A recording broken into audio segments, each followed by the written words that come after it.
I'm from Barbados and I moved to the UK when I was a teenager, and I was always really struck with the journey that I took and how that almost became like a bit of an origin story for me, because so much of it has informed my work today.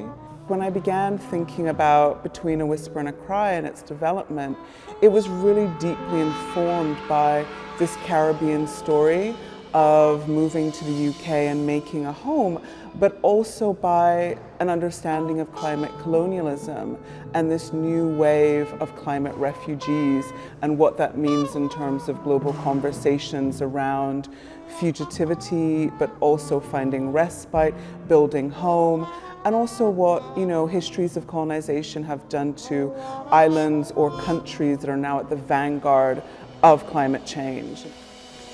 Water is something which surrounds us as island people. You're never able to forget that you live on an island, but also there's a deep relationship that is based on ancestral memory, as well as an awareness that the sea at one point, is a graveyard.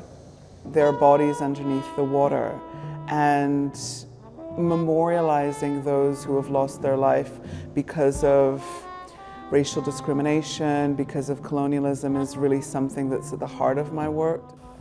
Behind me there is a Barbadian chattel house, and chattel houses were designed to be a form of fugitive architecture. So when enslaved people in Barbados took their emancipation, they built these structures which could be taken down within a day. I wanted to make this chattel house as a memorial to an important Barbadian Calypsonian, the great Carew.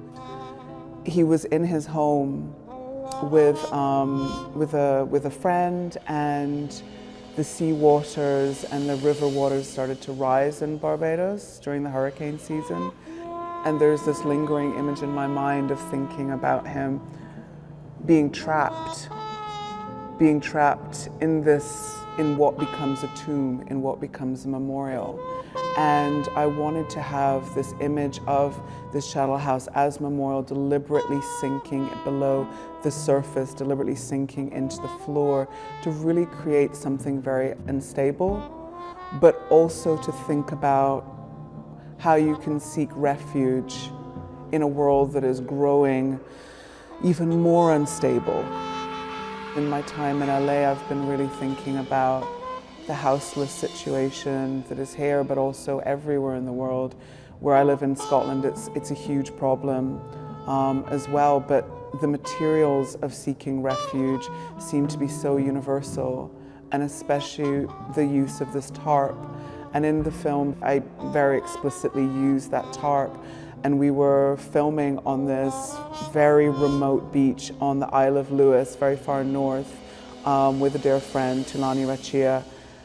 And at this point, the tarp became simultaneously an image of refuge, but also an instrument, an acoustic instrument. And the sound of the tarp in the wind really kind of reminded me so much of being home, preparing for a hurricane, and trying to find a way to keep one's home safe, but also to find a way to repair your home in between these different states of destruction and constant rebuilding. And so I wanted this feeling when the audience comes in, there to be a real shift. The walls are a very particular shade of blue, so there's a feeling of coming underwater. I want there to be a feeling of peeling back the layers for the audience where they can insert themselves in the story, because I am a storyteller. That is absolutely how I see myself.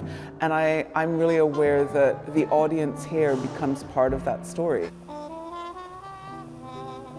I'm Alberta Whittle. My exhibition, Between a Whisper and a Cry, we're showing at ICA LA through to 10th of September.